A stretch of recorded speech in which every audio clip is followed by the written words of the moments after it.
जैसा कि देखा जाता है, इंडियन ज्योग्राफी का भारतीय सेवा क्षेत्र करेंगे। कौन सा? भारतीय सेवा क्षेत्र टॉपिक है। इसके क्वेश्चन करते हैं बच्चों। सबसे पहला क्वेश्चन है, निम्नलिखित में से किस उद्योग को सूर्योदय उद्योग के रूप में जाना जाता है? किसको? सूचना प्रौद्योगिकी उद्योग को सूर्य उद्योग के नाम से जाना जाता है। ठीक है। अब देखिए इसके बारे में बताया जाता है कि 1991 में पूर्व बंद अर्थव्यवस्था बाद में आर्थिक सुधार के रूप में एलपीजी के रूप में तथा सूचना प्रौद्योगिकी सेवा क्षेत्र कितना परसेंट है? 53% है। कितना है? भारतीय अर्थव्यवस्था का सर्वाधिक योगदान है किसका? इसका सूचना प्रौद्योगिकी का। आगे क्वेश्चन है, राष्ट्रीय मुद्रीकरण पाइपलाइन को किसने विकसित किया था? नीति आयोग ने। किसने? नीति आयोग ने। राष्ट्रीय मुद्रीकरण पाइपलाइन नीति आयोग ने की थी। सरकारी इकाई लीग पट्टे निजी क्षेत्र नीति आयोग द्वारा सरकारी पट्टे लीग पट्टे आदि मुद्रीकरण पाइपलाइन किसने विकसित किया था? नीति आयोग ने किया था। आगे क्वेश्चन, दिल्ली मुंबई औद्योगिक गलियारा परियोजना दिसंबर 2006 में भारत और किस देश के बीच हस्ताक्षरित एक MOU के अनुसरण में शुरू की गई थी? जापान की। किसके? देख रहे हैं, जापान में। भारत और जापान के मध्य शुरू किया गया था। इसमें कितने इसमें कुल 7 राज्य से गुजरती है MOU। किसके? UP, Delhi, Haryana, Rajasthan, Gujarat, MP, Maharashtra. 7 राज्य से दिल्ली मुंबई औद्योगिक क्षेत्र गुजरेगा भारत जापान के मध्य। केंद्रीय आर्थिक समीक्षा 2021-22 के अनुसार भारत में सबसे ज़्यादा प्रत्यक्ष विदेशी निवेश फंड किससे प्राप्त होता है? सेवा क्षेत्र से होता है। क्वेश्चन है, एक स्टार्टअप कंपनी यूनिकॉर्न कहलाती है। क्या कहलाती है? जब इसका मूल्य $1 मिलियन हो जाएगा, इसे यूनिकॉर्न कहा जाता है। USA, चीन, भारत। ठीक है। भारत सरकार द्वारा प्रमाणिक दस्तावेज तथा कानूनी मान्यता प्राप्त डिजिलॉकर की स्थापना लॉन्च कब की गई थी? फरवरी 2017 में की गई थी। डिजिलॉकर हस्ताक्षर के द्वारा कब की थी? 2017 में। भारत में टेलीकॉम की नियामक संस्था कौन सी है? TRAI, टेलीकॉम रेगुलेटरी आर्थिक ऑफ इंडिया, 1997 में नई दिल्ली में किया गया था। ठीक है। निम्नलिखित में से असंगत को चुनिए।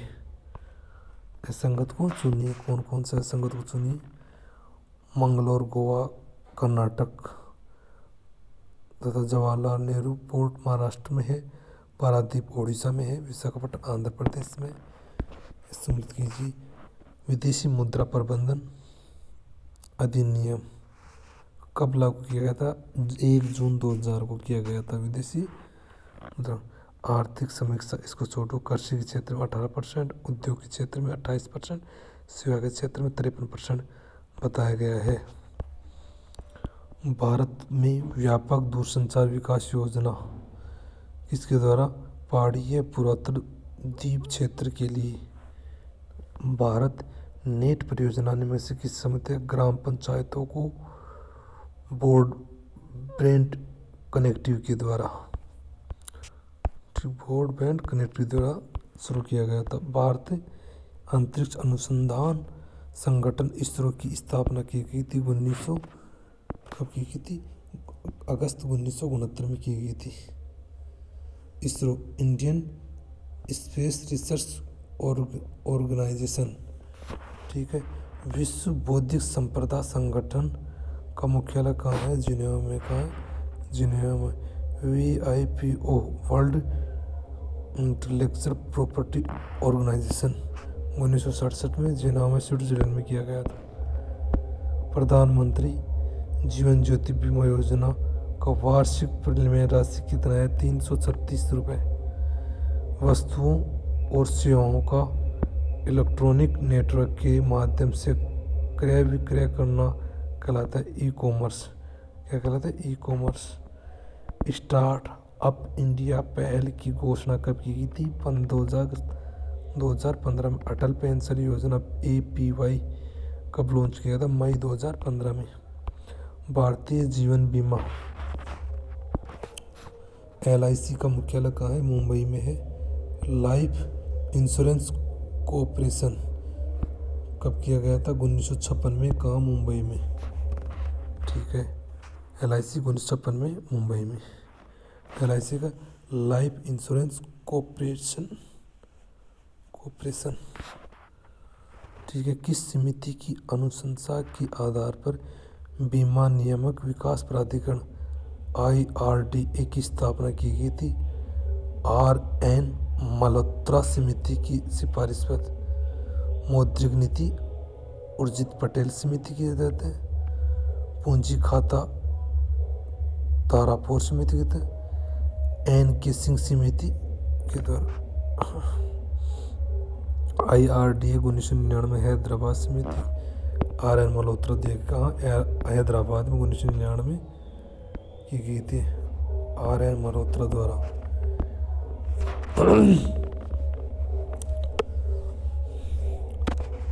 स्वदेश दर्शन योजना के अंतर्गत केंद्र और राज्यों का वित्तीय अनुपात क्रमशः कितना है?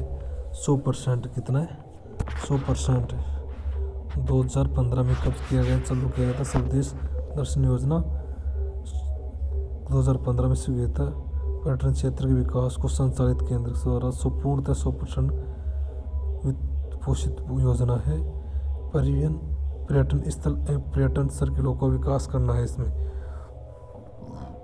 विदेशी संस्थागत निवेश FII को भारत में विनियमित कौन करता है? सेबी करता है। कौन? सेबी करता है। एयर इंडिया निमन समूह द्वारा अधिग्रहण किया गया है टाटा समूह द्वारा। किसके द्वारा? टाटा समूह द्वारा। सेवा क्षेत्र की स्थिति का आकलन करने के लिए कौन सा संकेत है? क्रय प्रबंधन सूचकांक। केंद्रीय मंत्रिमंडल द्वारा सागरमाला प्रोजेक्ट की अवधारणा को कब मंजूरी दी गई थी? 2015 में। कब दी? 2015 में। भारत का विदेशी व्यापार क्या क्या भारत में? भारत की निर्यात और आयात क्षेत्र में वित्त पोषण का प्रबंधन कौन करता है? भारतीय निर्यातन आयोग बैंक करता है।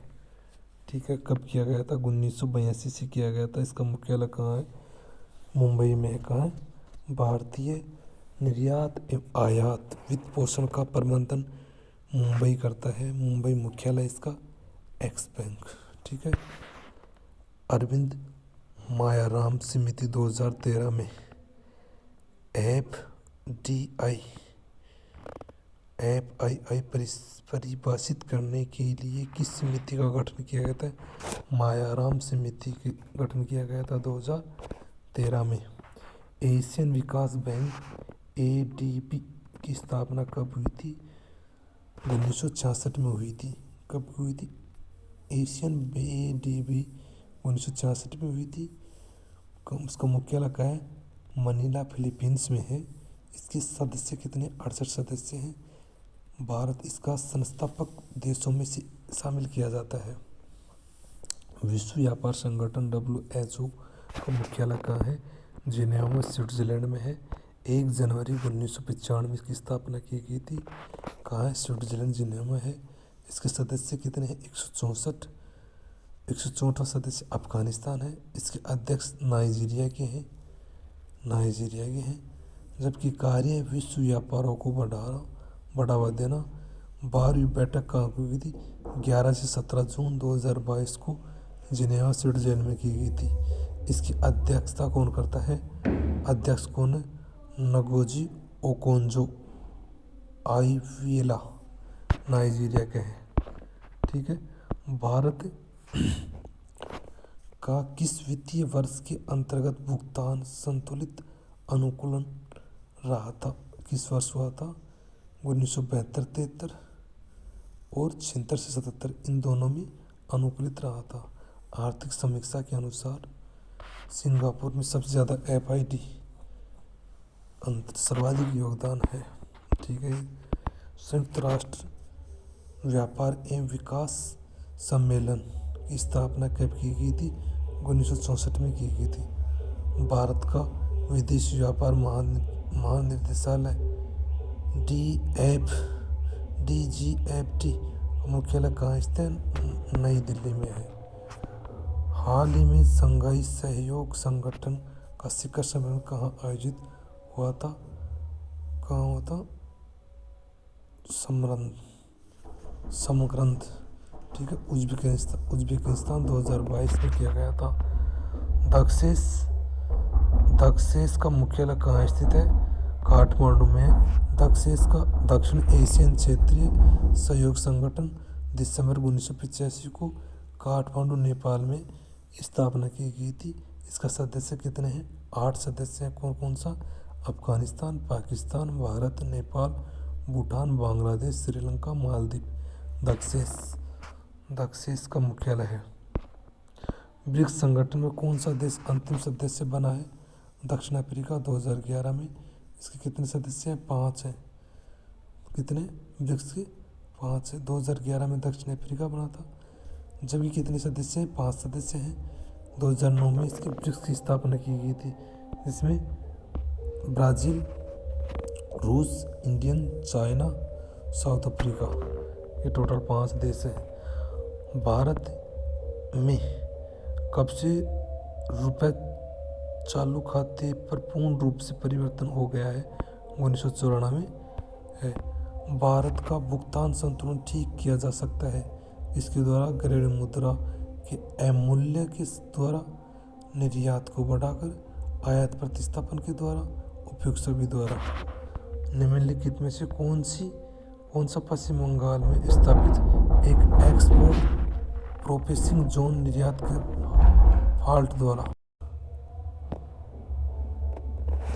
विश्व व्यापार संगठन द्वारा कृषि समझौता के अंतर्गत रेड बॉक्स निर्मित से संबंधित है। इस बॉक्स में शामिल सब्सिडी को जारी रखने की अनुमति नहीं होती है। ग्रीन बॉक्स सब्सिडी कोई प्रतिबंध नहीं है। ब्लू बॉक्स सब्सिडी लिखित किया जाना चाहिए अक्टूबर से। रेड बॉक्स पर के पता नहीं किया। भारत में बाह्य वाणिज्य ऋण कौन ले सकता है? FID प्राप्त करने वाली प्राप्त सभी संस्थाएं, पोर्ट ट्रस्ट व SIDBI सेज इकाई उपयुक्त सभी लेती हैं। ठीक है। आगे चलते हैं। भारत के विदेशी मुद्रा भंडार का संरक्षण कौन करता है? RBI करता है। ठीक है। आगे क्वेश्चन करते हैं। छोड़ो। पेट्रोलियम उत्पादन होता है, इसमें क्या होता है? किस देश का भुगतान संतुलन निम्नलिखित में से किसकी व्यवस्था रिकॉर्ड है? सामान्य रूप से एक वर्ष किसी भी निश्चित अवधि के दौरान किसी देश की समस्त आयात और निर्यात लेन देन का होता है। स्थिर विनिमय दर से निम्नलिखित लाभ होता है। जिससे होता है विदेशी व्यापार में स्थिरता, विदेशों को देश में धन विनिमय करने के लिए प्रोत्साहन करना, लेन देन में सट्टा गतिविधियों को समाप्त करना उपयुक्त सभी होता है। अंतर्राष्ट्रीय मुद्रा कोष मिशन क्या है? इसके अंतर्गत अंतर्राष्ट्रीय मौद्रिक सहयोग को आगे बढ़ाना, व्यापार और आर्थिक विकास के विस्तार को प्रोत्साहित करना, नीतियों को हतोत्साहित करना जो समृद्धि को नुकसान पहुंचाया जाता है, उपयुक्त सभी। ये छोड़ो, ये 21 वाला छोड़ो, आयात वाला। भारतीय विदेश सिद्धांत क्या क्या है? सिद्धांत में देखते हैं कि निम्नलिखित में से कौन सा राज्य आवश्यकता तो नहीं है, कौन सा जनगणना आवश्यकता तो नहीं है, जबकि कौन कौन से हैं? सरकार है, जनसंख्या है, लोग हैं, सरकार है, संप्रभुता है, मान्यता है, संप्रभुत्व क्षेत्र है। ये सभी कौन सा कथन सत्य नहीं है? राज्य का व्यावहारिक रूप से सर्वप्रथम इंग्लैंड से प्रारंभ हुआ था। कथन सत्य है। कौन से व्यावहारिक रूप से सर्वप्रथम इंग्लैंड से हुआ था? आधुनिक काल में निकोलो मैकियावेली वह पहला विद्वान है जिसने राज्य शब्द का सर्वप्रथम प्रयोग किया था। द प्रिंस नामक पुस्तक के लेखक कौन है? अरस्तु है। मैकियावेली।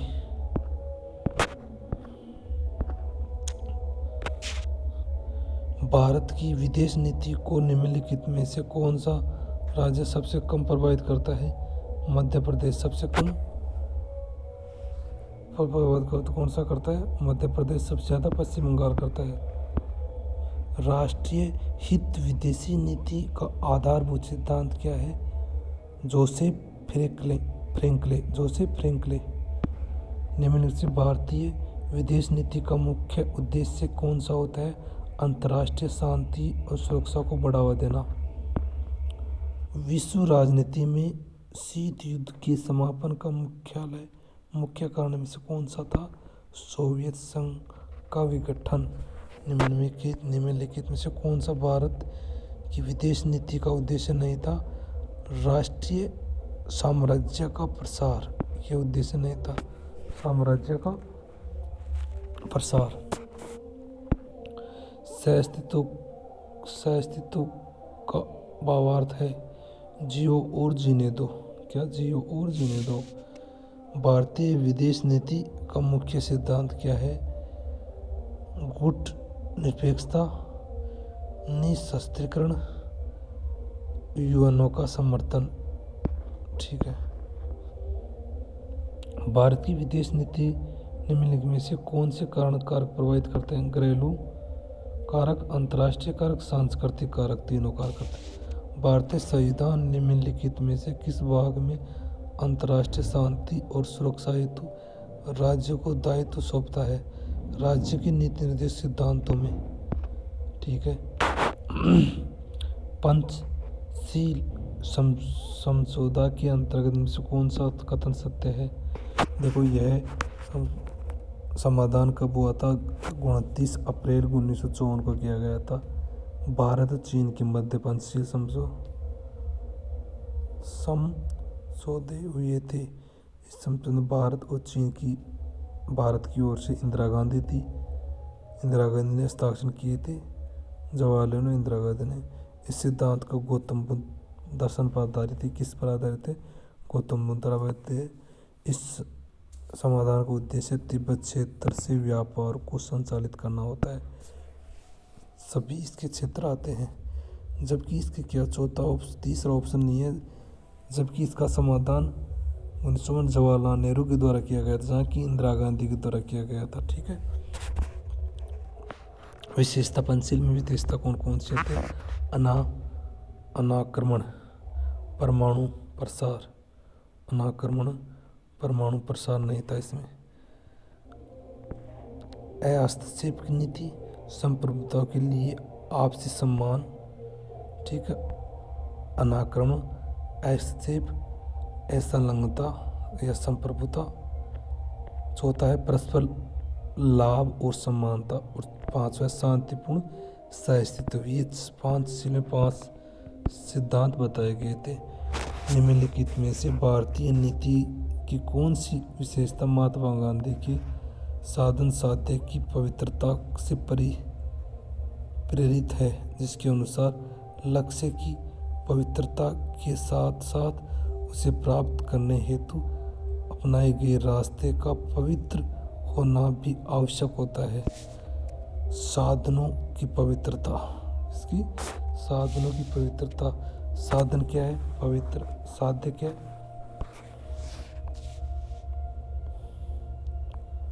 ठीक है। ताशकंद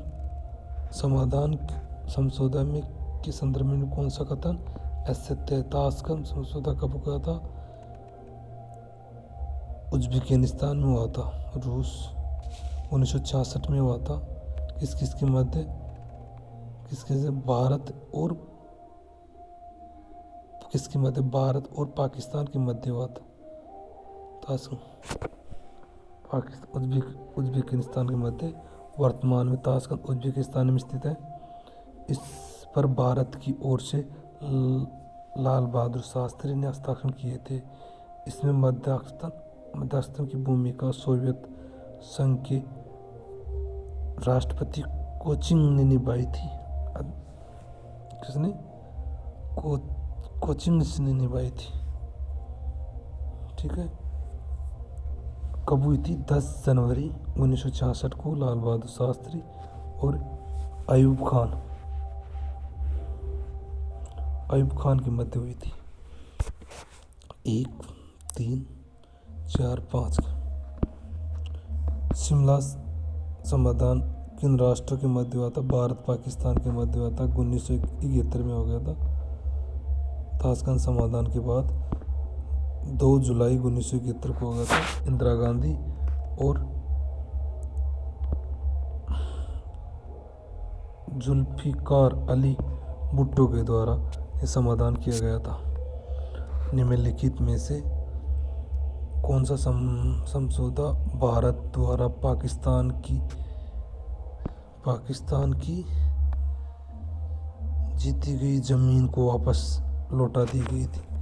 कौन से समाधान के तहत? ताशकंद समाधान और शिमला समझौता के तहत। ताशकंद समझौता और शिमला समझौता के तहत वापस लौटा दिया गया था। निम्नलिखित में से गुटनिरपेक्षता किस देश की देन है? भारत की है। भारत, फिर मिस्र, यूगोस्लाविया, गाना, इंडोनेशिया। गुटनिरपेक्षता के संदर्भ में कौन सा कथन सत्य है? गुटनिरपेक्षता के बारे में बताया गया है यह चीन की देन है। गुटनिरपेक्षता नहीं, यह 5 कर्णधार राष्ट्र है। यह शब्द सर्वप्रथम वी.के. कृष्ण मेनन द्वारा दिया गया था। किसके था? वी.के. कृष्ण मेनन द्वारा दिया गया था वर्ष 1961 में। इसका प्रथम शिखर सम्मेलन बेलग्रेड में आयोजित किया गया था, यूगोस्लाविया में। ठीक है। 2, 3, 4। गुटनिरपेक्षता सत्य का साथ देते हुए किसी भी सैनिक गुट से दूर रहना। ठीक है। निम्नलिखित में से किस वर्ष एफ्रो एशियन सम्मेलन किया गया था? 1955 में। 1961 में NAG। 1955 में बांडुंग सम्मेलन इंडोनेशिया में किया गया था। सूची 1 को सेकंड में लाते हैं। घाना, women एनाकुआ, Yugoslavia Joseph brown Tito, Bharat की जवाहरलाल नेहरू और मिस्र के गमाल अब्देल नासिर। भारत के नेहरू, मिस्र के नासिर, यूगोस्लाविया के टिटो, गाना के नमकरा, इंडोनेशिया, यूक्रेन। ये क्या किया गया? समाधान किया गया था 1961 में। निम्नलिखित में से किसने गुटनिरपेक्षता शब्द का सर्वप्रथम प्रयोग किया गया था? पंडित जवाहरलाल नेहरू। भारत में किया गया था। गुटनिरपेक्षता के शिखर सम्मेलन के संदर्भ में निम्नलिखित से कौन सा कथन सत्य है? सामान्य प्रत्येक 5 वर्ष में इसका सम्मेलन आयोजित किया जाता है। कितने वर्ष में किया जाता है? 5 वर्ष में। 3 वर्ष में। 3 वर्ष में किया जाता है। इसका प्रथम सम्मेलन 25 सदस्य थे। इसके 16वें सम्मेलन में सदस्य राष्ट्रों की संख्या 120 हो गई थी। इसका 7वें सम्मेलन वर्ष 1983 को भारत में आयोजित हुआ, जिसका नेतृत्व इंदिरा गांधी ने किया था। किसने? इंदिरा गांधी ने किया था।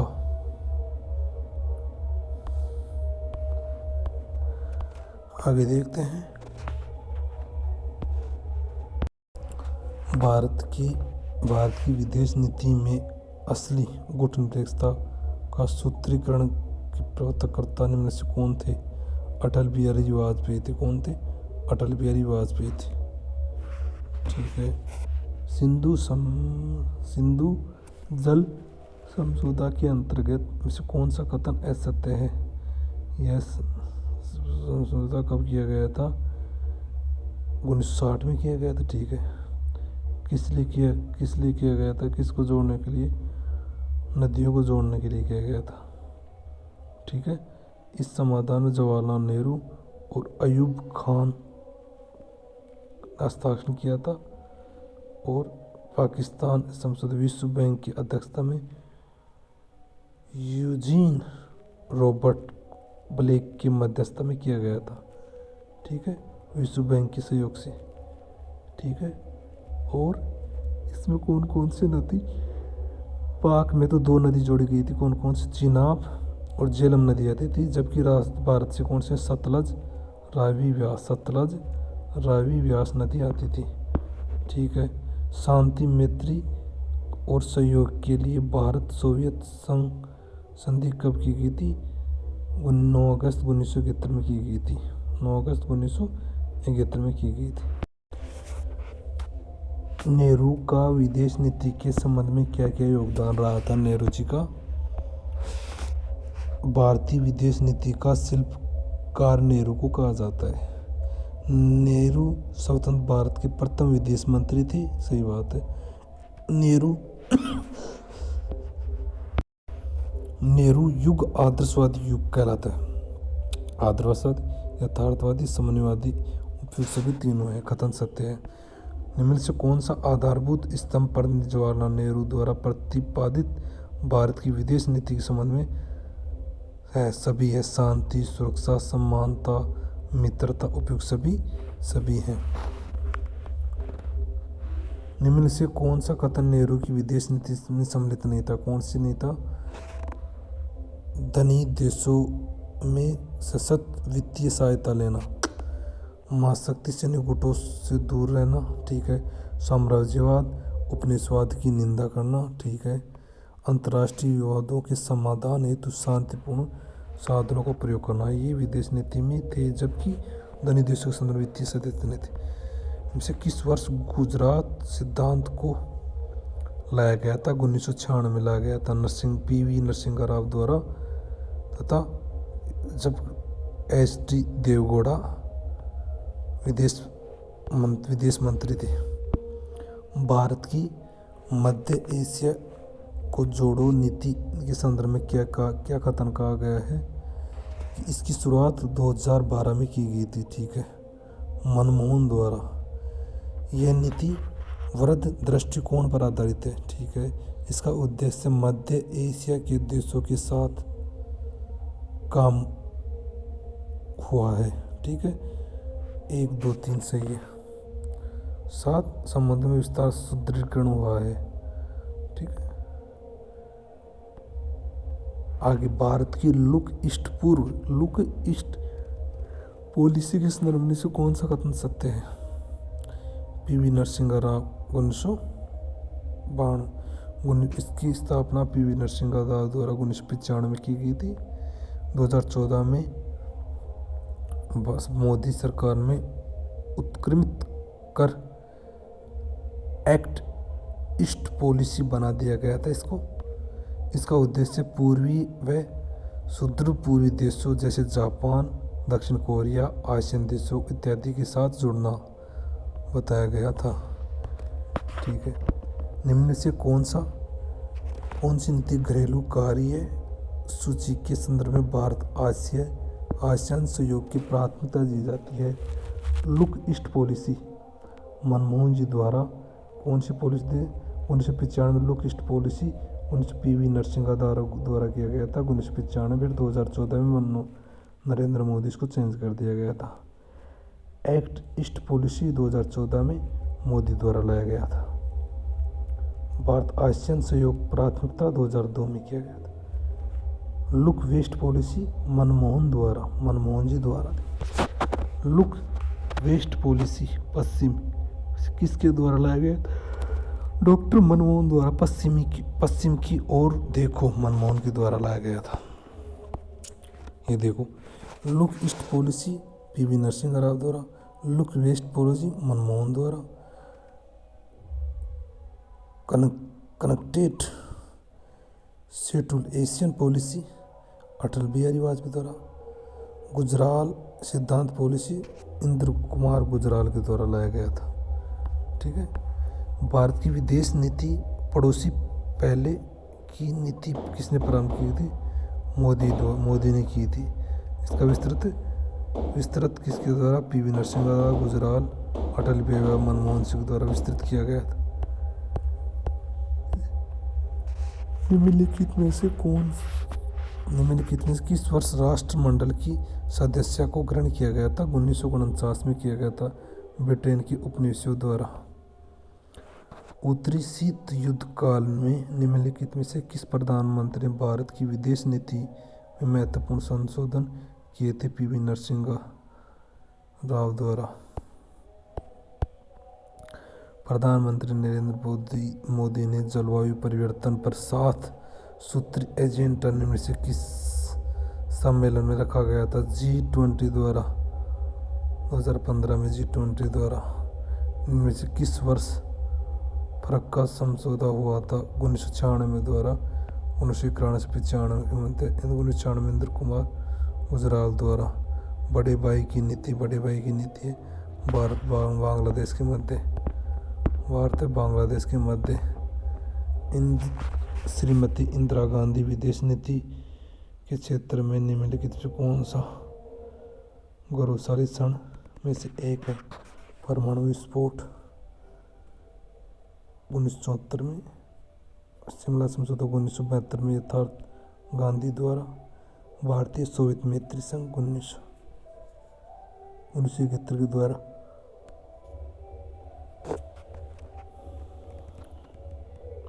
चारों ही रहे थे। कूटनीतिक था P.N. कृष्णा।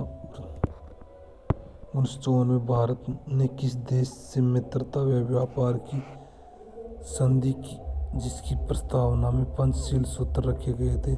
चीन के द्वारा। किसके द्वारा? चीन के द्वारा। निम्नलिखित में से कौन सी नीतिगत उद्देश्य की 21वीं शताब्दी में भारत की विदेश नीति है? विकास संबंधित प्राथमिकता, विकासशील देशों के लिए परस्पर लाभकारी भागीदारी, प्रमुख शक्तियों के साथ सौहार्दपूर्ण संतुलित संबंध, विश्व स्तर पर भेदभाव, सौहार्दपूर्ण समर्थन। 1, 2, 3 तीनों सही है। भारतीय विदेश नीति के प्रमुख सिद्धांतों को दर्शाता है किया जाता है असंलग्नता, पंचशील, निरस्त्रीकरण का समर्थन, परमाणु नीति 1999। भारत में प्रथम परमाणु परीक्षण किया गया है 1974 में NSG द्वारा। इस्माइल पट्टा 1974 में, बुद्धा इस्माइल बुद्धा, ऑपरेशन शक्ति 1998 में। गुटनिरपेक्षता में शामिल किया गया है किसी भी गुट में शामिल नहीं होना, सैन्य गुटों से दूरी, स्वतंत्र विदेश नीति। भारत दक्षिण एशिया में छोटे पड़ोसियों को एक तरफा रियासत देगा और बड़े भाई की भूमिका निभाएगा। यह सिद्धांत गुजराल सिद्धांत पाकिस्तान के गुजराल सिद्धांत के द्वारा किया गया था। गुजराल सिद्धांत के द्वारा किया गया था। पूर्व की ओर देखो नीति किसके द्वारा? आसियान से है। आसियान से किससे? आसियान से है। भारत आसियान शिखर सम्मेलन किस वर्ष प्रारंभ किया गया था? 2002 में किया गया था। किससे कितने देश हैं? 3 प्लस भारत, 1 भारत सदस्य हैं। ठीक है। वर्तमान में कितने हैं? 24 बताए जाते हैं, पता नहीं आज में कितने हैं। इनमें से विदेश नीति का निर्धारण तत्व कौन सा है? संविधान आधार, भौगोलिक तत्व, ऐतिहासिक पृष्ठभूमि, उपयुक्त सभी बताए गए हैं। निम्न किस वर्ष 1962 की सैन्य आक्रमण का केंद्र था? नेपा। कौन सा? नेपा। उत्तरी पूर्वी सीमांत निम्न से कौन सी भारतीय विदेश नीति को प्रभावित करता है? क्या करता है? मीडिया, विदेश मंत्रालय, संसद, उपयुक्त सभी करता है। पंचशील समझौता में कौन सी कतर सकते हैं? पंचशील में क्या पता है? ये पंचशील पहले हो गया था, ये क्वेश्चन पहले हो गया, ये भी पहले हो गया था, ये भी हो गया था।